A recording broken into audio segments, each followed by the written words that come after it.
Bàbá, mo fẹ́ mọ̀ nípa ọjọ́ ọ̀la mi ni. Sùúrù ọmọ mi, sùúrù. Rántí pé kò sí bílẹ̀ sí lè sún tó. Ojúmọ́ ò mọ dandan. Mo mọ̀ ọ́ bàbá, mo kàn wulẹ̀ fẹ́ gbáradì ni, mo gbọ́dọ̀ mọ̀. Kò burú, mú kàrẹ́ mi.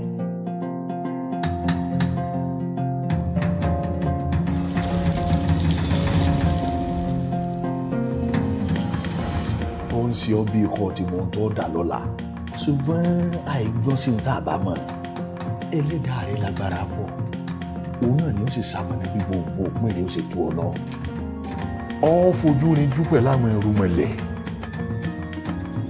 Ìbọ̀rà ojú sánmọ̀, àtẹ̀bọ̀rà inú omi, àtòfìsí ògùn rán ni ọ́. Ìwọlẹ́ni náà tá a yàn tí ó gbé ògo olúborí gbogbo lẹ̀kílẹ̀. Àtọ̀làjúkọ́làjú ga. Wọ́n ó rọ lágbára tó kọjú òye rẹ̀. Ọ̀pọ̀ ni ó máa fẹ́ ọ lójú fẹ́ ọ lẹ́nu. Àpòtagìrì ló ń jẹ fún pé èèyàn. Bí mọ̀nìmọ́nì ṣe ń bára rẹ̀ ṣiṣẹ́ yìí tó sì ń yọná lẹ́nu bí òrìṣà. Bẹ́ẹ̀ lágbára rẹ̀ ó fara pẹ́ ti mọ́tò àtọwọ́dọ́wọ́. Ṣùgbọ́n agbára yìí kan náà tí ó mú kógo rẹ̀ búyọ yìí náà ni ó gbé ìṣubú rẹ̀ o. Tó bá wá kù wọ nìkan kó o tẹ́rù ara rẹ̀ pa. Sango. On this episode we will be discussing how Shango later lived his life. Does his power lead to his destruction or did he use the power wisely? We will know by the end of the video. Shango, son of Oranyan, and brother of Ajaka, was the fourth king of Yoruba. He was of a very wild disposition, fiery temper, and skillful in sleight of hand tricks. He had a habit of emitting fire and smoke out of his mouth. The Oloa at this time appeared to have been more powerful than the king of Oyo. After the death of the uncle Oranyan, he compelled his cousin the peaceful Ajaka to pay tribute to him. This was probably the reason Ajaka was deposed and Shango came into power. The Oloa meant to take advantage of his youth. He demanded the tribute of him, but Shango refused to accept his primacy, notwithstanding the Oloa threat to deprive him of his wives and children. Consequently his capital was besieged and a sharp fight ensued. Shango there displayed his wonted bravery as well as tricks. Volumes of smoke issuing from his mouth and nostrils so terrified the Oloa and his army that they became panic-stricken and were completely routed and put to flight. Shango pushed on his advantage, and with every fresh victory he was the more firmly established on the throne. He thereby became elated and was tyrannical. It was his ambition now to remove the seat of government from Oko to Oyo, then called Oyokura. He knew he would meet with strong opposition from the prince of that city, and so he set upon devising plans by which he could effect his purpose with as little fighting as possible. Shango was now possessed with a desire of performing an act of filial piety. He wished to worship at the grave of his dead mother, but he did not so much as remember her name, for she died when he was but a baby. She was the daughter of Elampanuk king, who formed an alliance with Oranyan by giving him his daughter to wife. Shango therefore commissioned a Tetu and a Hausa's slave to proceed to the Tapa country, to his maternal grandfather Elam, for the purpose, giving them a horse and a cow for the sacrifice. The king's charge to these messengers was that they should listen carefully to the first name uttered in the invocation, which evidently will be his mother's name.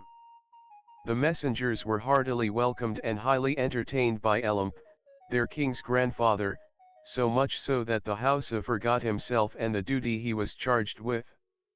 At the time of the sacrifice, the priest said at the grave, "Torosi, Iyagbado, listen to us, thy son Shango is coming to worship thee." The Tetu noted the name Torosi, but the Hausa, being far from sober, paid no heed to what was said. Therefore, on their return home, the Tetu who had faithfully carried out his orders was highly rewarded, and the Hausa slave severely punished. The punishment meted out to him was 122 razors cut slashed all over his body as a lasting warning for all time. The scars left by these wounds strangely took the fancy of the king's wives, who thought that they added comeliness and beauty to the man, and therefore they advised that in future such marks should not be performed on a slave, but on actual members of the royal family as distinctive of royalty.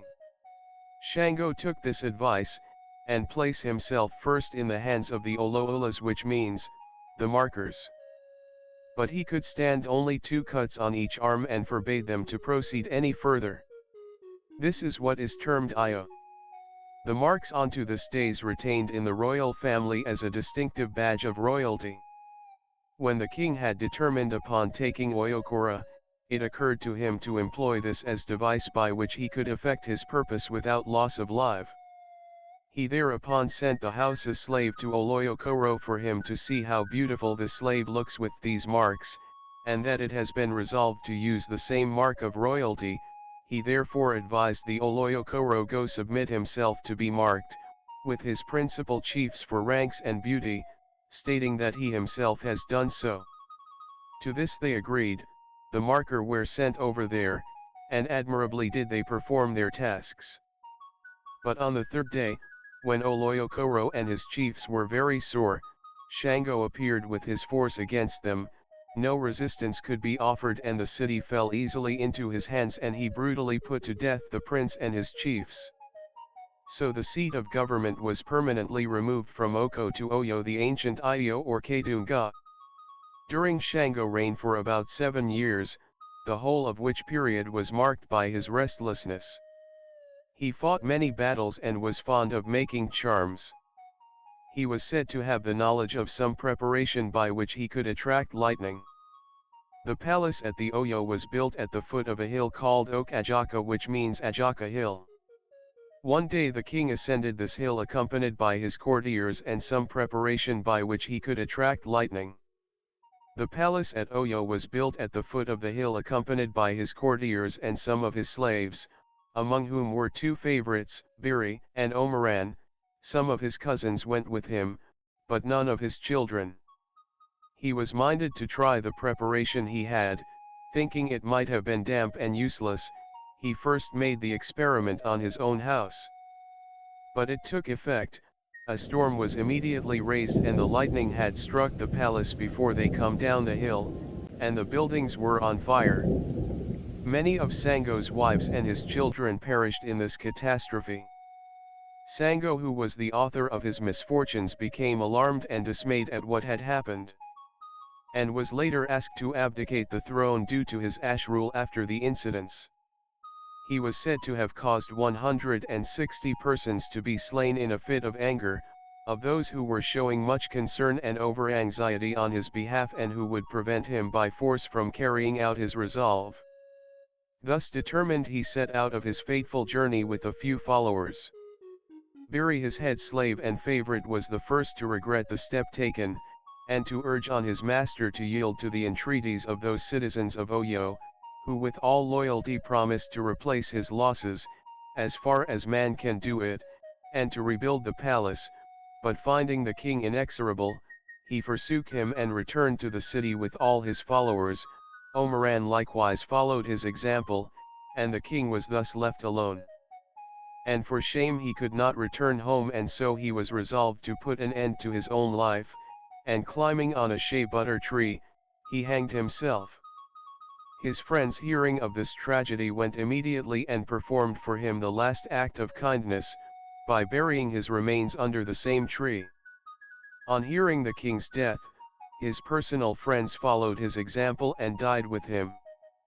Biri and Omaran committed suicide at Kaso, which is where the king died. Some of his cousins and also his wife Oya did same. Thus end the life of his remarkable personage, who once ruled over all Yorubas. He was afterwards deified and still worshipped by all of the Yoruba race as the god of thunder and lightning.